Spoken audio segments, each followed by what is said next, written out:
My name is Clay Ashe. I'm a DJ at WHYR, Baton Rouge Community Radio. And I have the pleasure and privilege today to interview Mr. Troy Turner. Thank you very much for being with us, sir. And thank you. You are a Baton Rouge native. Yes. Now, you are a New Orleans resident. No, I'm Canadian now. Actually, both. I'm gonna holler at somebody to update your bio. Okay, but all right. So start us there. Where are you? Where are you right now? And are you bouncing back and forth a lot? All over the world. All over. Traveling, living in Edmonton, Alberta. Cool. It's cold. Yeah. Yeah, I was gonna complain about how cold it was today, but I will spare you that. It's still snowing. Oh man, that's so crazy. It's April. Somebody needs to tell them it's April. Yeah. All right, born in Baton Rouge, though. Yes. And you started singing where and how early? What was your earliest musical memories? Church. That's right. Star Hill Baptist Church, 6 years old, singing in the choir, playing the piano. My grandmother always made me recite the 23rd Psalm every Sunday. Play the guitar, Amazing Grace, every Sunday. This little light of mine, when the saints go marching in on the piano. And there was Sunday school. Also just listening to Reverend Charlie Jackson. My grandmother was a big promoter in the gospel. Walter Young, Gloria Edna Mae? Roberts. Edna Mae, that's right. It's a very respected, renowned gospel singer in the area. Yeah. And that was your earliest education, but then she also brought you into formal musical education. Yes, how to handle the business, learn how to book, and be able to cope with all type of attitudes. And I've seen her go through some things, how she get on the phone and book different churches and start like a tour. She started off the Lighthouse Gospel Singers. Right. She was a great citizen in the community, starting drug-free zones, Neighborhood Watch, working with Pearl George, Raymond Jetson, friends with Edwin Edwards. Yes. I got booked in all the inauguration balls and got sent to some of the best schools. That's right. And in those schools, you became a true multi-instrumentalist. You even played the sousaphone. Yes, I played bass tuba. I learned to play a tuba in 2 weeks. And I was in advanced band, 6th grade. I was about to say, and you were young, 6th grade. 6th grade, 12 years old. And Napoleon Keller taught me how to play a tuba, just showed me the basics, and I was in advanced band. I'm not sure my lungs would have handled that in the 6th grade. Well, I'm not sure my lungs would handle that now. I wish I had those lungs today, but from 6th grade, they decided to move me to a higher level, so they put me in 8th grade. There you go. Okay. Yeah, and I graduated early from high school. What were all the instruments that you were playing by the time you graduated? I played saxophone, tuba, trombone, baritone, piano, guitar, bass guitar, and I play drums. And I read on all of them. That's amazing. And so when I was in high school, junior high, it was time for me to go to high school. So I didn't pass physical ed because I always wore cowboy boots because I'm flat-footed. So I failed physical ed, so I looked pretty stupid running down the basketball court with shorts on and cowboy boots. So they just gave me another elective, which was either band or choir. Right. Or art, and I like to draw and sketch people, and pretty good. But so you did you did visual art as well? Yeah, at that time, you only needed 22 units to graduate. I graduated with 24. Oh, nice. And I graduated early. Wow. So I got to go and study in the Clarence Gatemouth Brown, the blues. Yeah. I got to start hanging out with the Neils. Yep. And I was in the Prince and the Time and all that stuff. Okay, so you're touching on all the things I want to talk about, though. Yeah. So this is an interesting thing. You're a young man. You got in good education. Yeah. You're you're a multi-instrumentalist. how did Grandma feel about you moving into blues? It wasn't pleasant. I remember I used to take my little PV Bandit 65 and my 72 Telecaster and hide it behind the tin house in the backyard. And I knew I had to be at school the next day. Okay, now I had to jump a fence, go across a field, go across another street, another field, and that's off of Billup Street in Eden Park. And there's Gus Young, and there's a little place called Soweto's. Yeah. Ray Fanil used to pay me at the age of 13 years old, $50 a night. That was a lot of money back then. Mm-hmm. So actually... but you were sneaking out of the house. Yeah, I had to put pillows in the bed to make it look like I'm sleeping because she wouldn't let me lock my door. Actually, there wasn't no lock. There was no lock on your door. No. Sneaking out of the house out of your gospel grandmother's house to go... To the devils, to play the devil music. That's what they call it. With Ref O'Neal. Yeah. Okay. I want your life. Yeah. I'm so jealous of... by that time, I was like in 9th grade. Right. But making great money for a 9th grader. Yeah. I never asked for anything. I always had clothes. I bought my own school clothes. And they were wondering why I never asked them for anything. Right. But how you happen to be the best dressed man in every room. This is how I got called. Her friend and her husband was in the club. And back then, you go to a payphone, and it was only a dime. Right. She said, Edna, get around here, Miss Marie Lewis and Joan Lewis. Yo, boy, around here tearing this club up. That door bust open, and I saw her in her nightgown with her slippers on, her broomstick, and she went straight across my shoulder. And Ray Fanil while you were on stage? On stage, in front of everybody. You better get out of here. So, and Ray Fanil said, Miss Turner, just listen to him. Just listen to him. She said, how much is you paying him? He said, $50. All right, half of it come to me. Now get me some smoked sausages and crackers and mustard and a Budweiser. She sat in that club her night with her nightgown on and never let go of that broom. No. Either way it go, I was expecting it. No. But she took the whole $50 and started saving. She did. It for me. But you were able to get her to kind of come around. Yeah. Because, I mean, of your musical talent. Well, they couldn't stop him. My grandfather, he had to get ready and go to work. He worked for the state capitol in the state library. He was a maintenance man. Mm-hmm. And he retired from the Causaluma. And he did not want me to play the music. He wanted me to go to school or either drive 18-wheelers or something like that, something that I can manage myself. I don't have to listen to anyone because I didn't listen to them quite well. But when I made enough noise in the house, it's like he'd turn off half of the electricity in the house to keep me from playing because I made so much noise.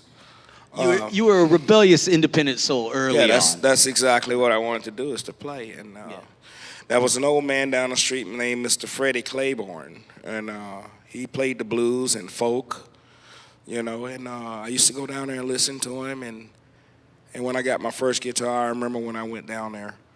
But my grandfather used to turn the electricity off in the house, and my cousin gave me what they call a ghetto box. And you remember they had the phone plug and the big headphones? Yes. Well, I just started thinking, I said, I wonder if my guitar would work in there. And then you had to have like 8 D batteries.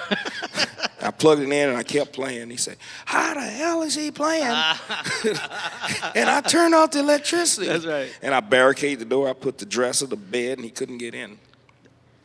At some point, they realized that clearly nothing was going to stop this. No, I wanted to play. They embraced it a little bit. But I want to talk about those years as well, because you were surrounded by a tremendous bluesmen. The Neal family, Tabby Thomas, and Silas Hogan, Guitar Kelly. Keep it going. Clarence Edwards, Lonesome Sundown, Albert Collins. I played with Bo Jock, C.J. Chenier. I've done shows that Never Brothers, War Spirit, Steppenwolf, Agger, Winter, Leon Russell, Ohio players, Albert Collins, Coco Taylor, Etta James, Bobby Bland, B.B. King, Jeff Healey. I got that list right here. I don't have to do it anymore. Toured Amsterdam, Belgium, Holland, Paris, France, Italy, Germany, Russia, and Finland. Well, let's go back, though. Yeah. Because you're in high school, Yeah. grandma and grandpa are coming around. Prince is a huge deal to you. And I think the last time I had the pleasure of talking to you, we were still in a Prince world. I actually met him right there. Met him? Tell me about that. The Purple Rain tour. Yeah. I got backstage. And, Yeah, you did. And I just heard this little voice, and he said, "That doesn't go there. That doesn't go there. Wait a minute, wait a minute." And I walked up to him. I said, "How you doing?" He said, "What is he doing back here?" Oh, no. I said, "I just want to shake your hand." He said, "Get him from back here." So he didn't shake my hand. Oh. But I heard he finally loosened up after a while when he got older. And Yeah. I saw him again when I moved to Iowa. Okay. And I went to Fifth Avenue, his club, and he was there, and he talked to me. Oh, that's good. And I did mention his name on my very first CD, Teenage Blues in Baton Rouge. So. That's right. From 91? Yeah. Like 89. Yeah, 90. I got signed to King Snake Records. In 89. Right there at Album Tabby's came Blues out in Box, 90. I got signed. Good. So what you and Prince, I like the correlation, right? You're both multi-instrumentalists. Mm-hmm. You're both mixing the heck out of genres. Yeah. Almost ignoring genres. Uh-huh.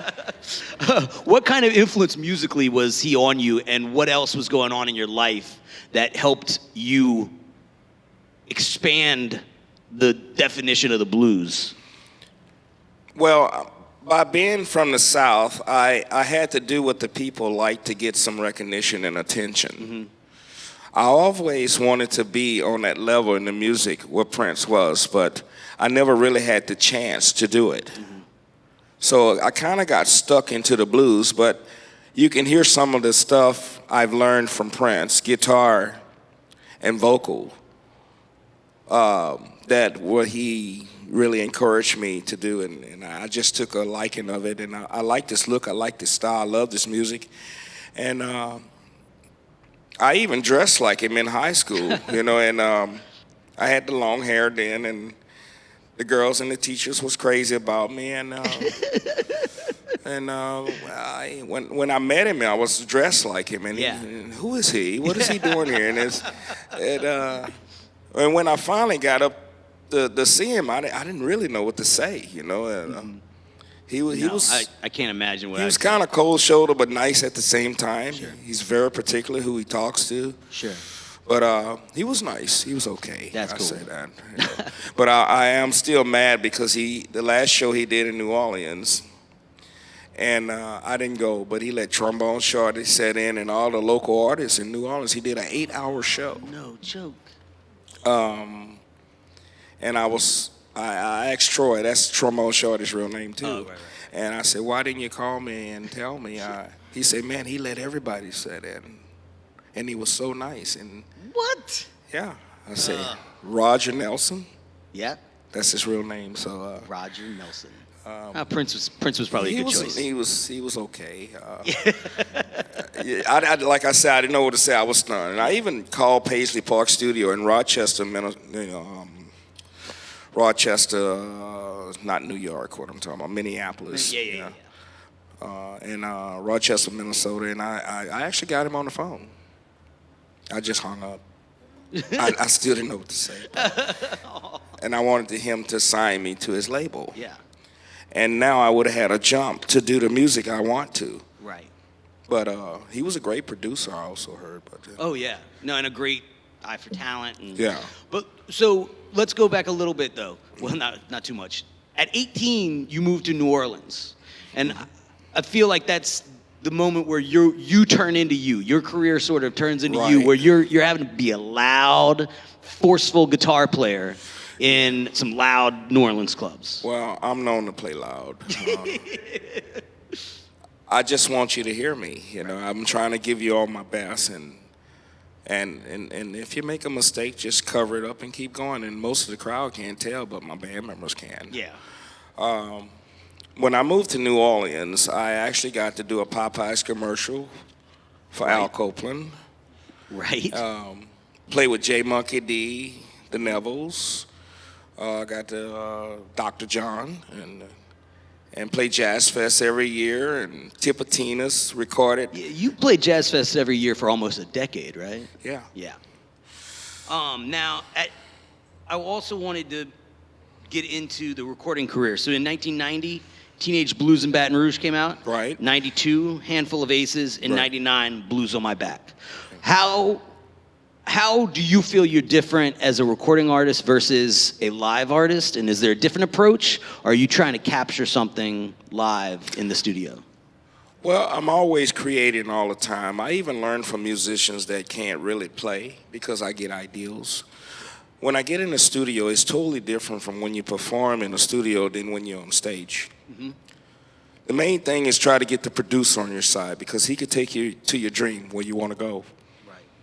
And I've argued with so many producers on the co-writing and what letters or whatever going on in the music or notes and chord changes and progressions. And Yeah. producers are very funny, and what they're trying to do is put themselves in you to put themselves out because they can't do it on stage. They need but a in vessel. the studio, they're geniuses. Right. And they have the key to the next door. Right. So you have to swallow a lot of pride. And like the Jewish say, you got to eat crow. Right. Okay? And that's what you got to do. I would deal with a musical producer before I deal with a movie producer. Right. Right. They're hardcore. Man. Let's see here. So after the albums come out, you become a festival touring artist, which you still are to this day. Well, it's getting back there. I took a 25-year vacation. Don't say that. I'm glad you're back. But being on the road, being a young man in Europe, tell me a little bit about that, because they seem to embrace what we have a very homegrown sense of in a very different way. Yeah. How was Europe as a young man? Europe was different. I didn't want to come home. Actually, my very first European tour was Helsinki, Finland, and it's so clean and they have so many strict rules.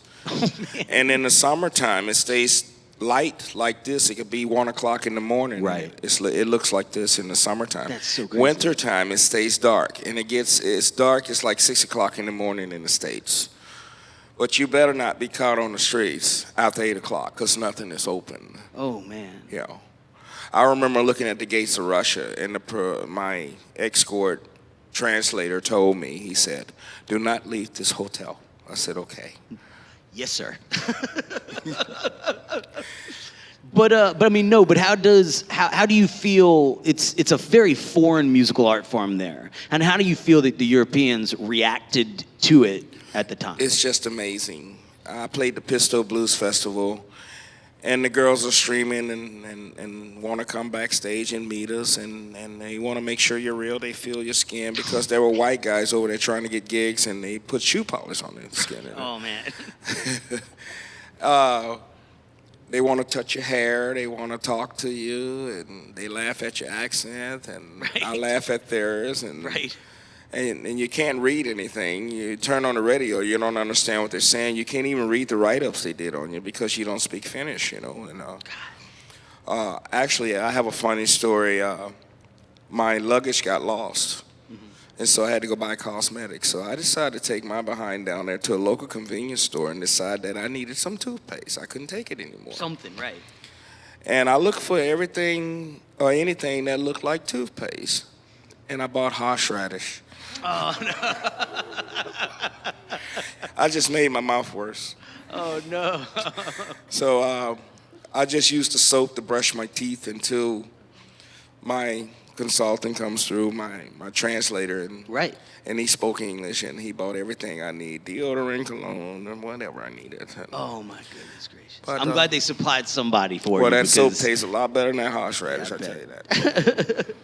All right, so let's now talk about this is the era of your life where you're playing with everybody. Mm-hmm. That list that you mentioned earlier is, again, I'm green with envy. Yeah. For your life, you know. But I mean, it's a beautiful thing. I mean, but Etta James, I mean, Oh, she was wonderful. you know, Leon Russell. I mean, these are unbelievable. These are, you know, as big as it gets. Mm-hmm. Tell me, is there a performance or a person, somebody that was just particularly kind? Is there anybody that sticks out of that AllStar cast that you can tell us a story about? Well, first of all, when you're hanging around them, you got to watch what you do, say, talk, and walk. For an example, when I opened up for Stevie Ray Vaughan at the New Orleans Jazz and Heritage Festival, 1993, I met Stevie way before that, and I asked him to let me sit in. And he said, come back and ask me in 15 minutes. He said, my big brother's supposed to sit in. That's Jimmy Vaughn, played the Fabulous Thunderbirds. Yeah. So I went back in 5. He had me escorted from backstage. But that's okay. He apologized for it. And then I get a call from David Bryan, the keyboard player from Bon Jovi. Yeah. He says, Stevie is dead. I said, wow, why did I go and ask him to sit in? I was ready to take the baton and run it in. And I just sat on the phone. He said, Troy, you all right? I said, I'm fine. And I just did the movie Netherworld with Edgar Winter and David Bryan from Bon Jovi. That's right. And I was just speechless. I really couldn't say anything. And I said, man, I just talked to him, and we didn't leave on a good note. And actually, that was just right after. Right after. And that's amazing. But playing with Etta James, she was more like a mother. You better not have alcohol on your breath. You better not have any drugs in your system. You better be dressed, your shoes shined, and you better be on time because you get fined, just like James Brown used to do. Albert Collins, there was 3 cardinal rules. No drugs, no girls on the bus, and no girls in your hotel room. Whoa. And don't eat on the bus. And don't what? Eat. Eat on the bus. Do not eat on the bus. Where are you eating? You get fined. Wow. $25. Wow. Most expensive seafood platter I ever paid for. Albert was more like a father. He kept me on a short leash, you know, and I was young. And actually, he picked me up here in Baton Rouge after doing shows with him in New Orleans at Tipitina's, opening up for him, thanks to Sonny Snyder. And now Sonny works at the House of Blues, and he put me in front of all those people, working with Edgar Winter. He's actually on my 2nd album. Right. After doing that movie and Netherworld and David Bryan from Bon Jovi. And then I went to New York and I got to get signed with Tellock Records and I got to play with Living Color. And those guys bagged me on my 3rd album. Right, that's all. Yeah, I got to hang out with Vernon Reid, Muskellings, and Todd Snare, and they was just awesome, and I had a fun time. But it seems like there was what you really took away were almost like rules of the road, like life lessons. Like, did you feel like playing with some of the greats that maybe had made mistakes in the past helped you to stay a little on the straight and narrow? I went through the drug scene. I learned, and thank God I made it out of it.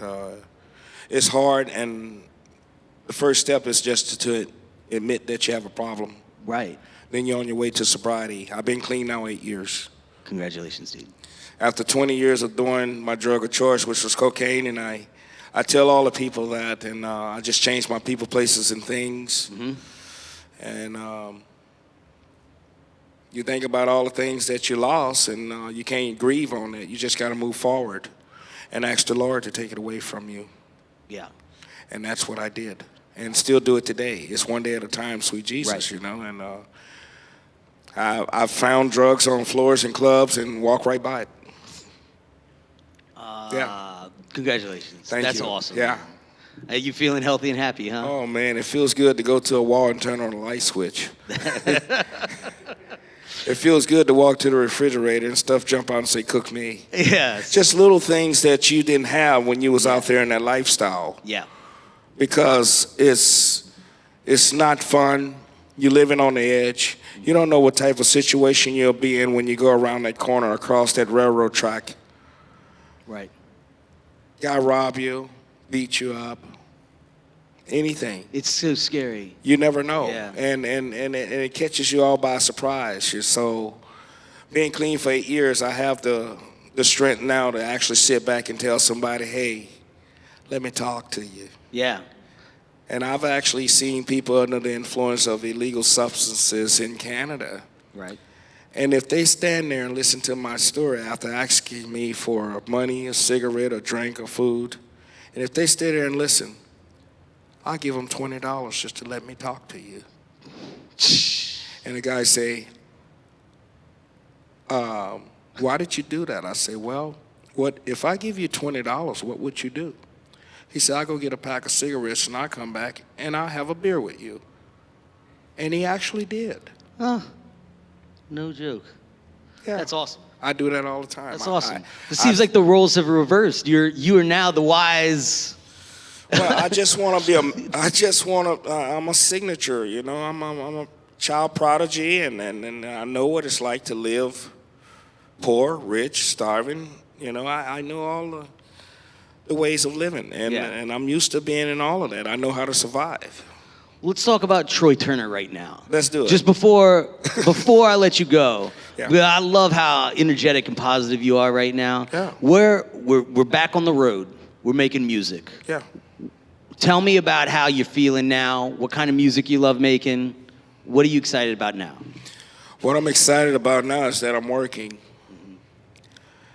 having sense with money, helping people. Being on the road is more like a job now.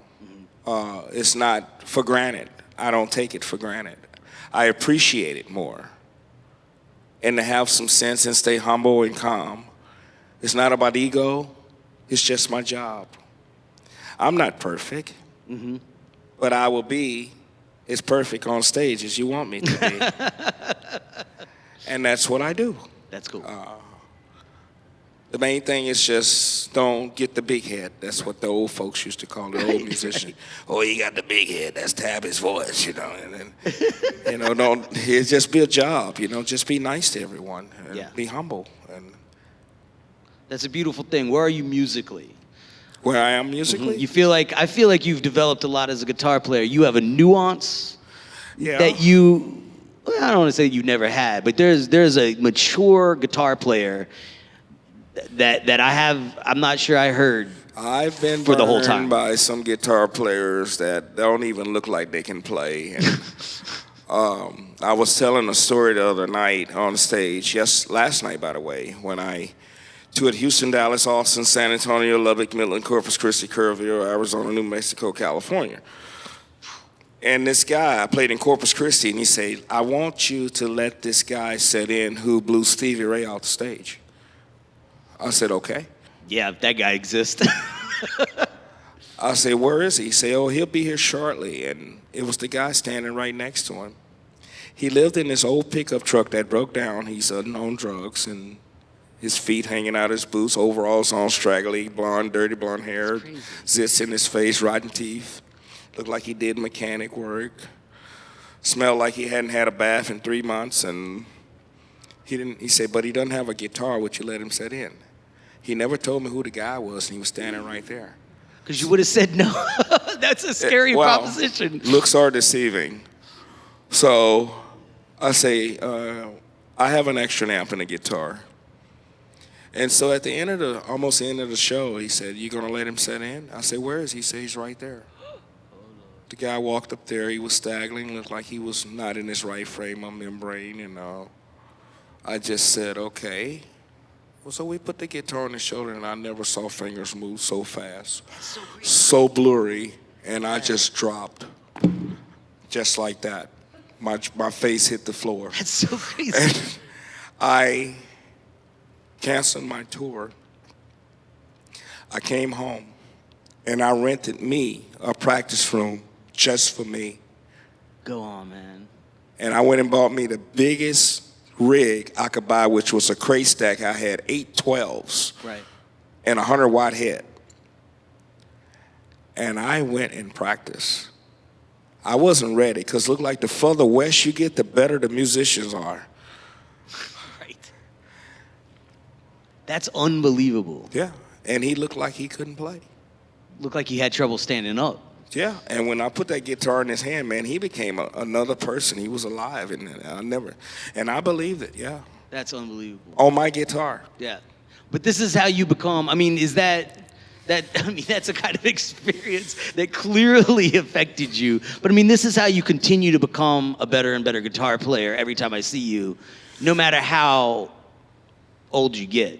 Yeah, I never get afraid or envy of another guitar player. If you're better than me, I'll never let you know.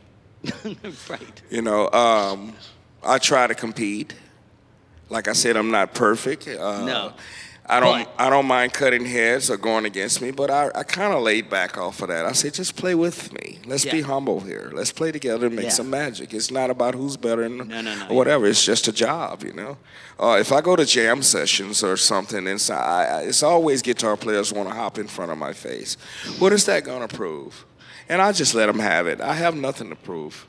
I let them go. I let them do what they want to do. And I say, okay, you happy? Now go spread the rumor. You blew Troy Turner away. So good. You know, I've been in Guitar World. Have you? I've been in People's Magazine. I've been in Living Blues. Yeah. Well, you're one of my favorite guitar players, man. I appreciate it. I appreciate you. And I'm also giving guitar lessons, private tutoring in Canada. One more reason to live in Canada. If I ever make it up there, man, I'm going to look you up. Yeah, it's not cheap. I bet. All right, so thank you so much. I want to give you guys an opportunity. Does anybody have a question in the audience? Any brave soul? All right. Well, you guys give it up one time. Thank you so much. Mr. Troy Turner. Thank you. Come to my show. That's right. And you were playing at 3:45 on the Swamp stage? That's it. I got it. Hey, how about that? I almost know what I'm talking about. Thank you so much for being here, guys. Thank you. 3:45 at the Swamp stage. All right. Thank you.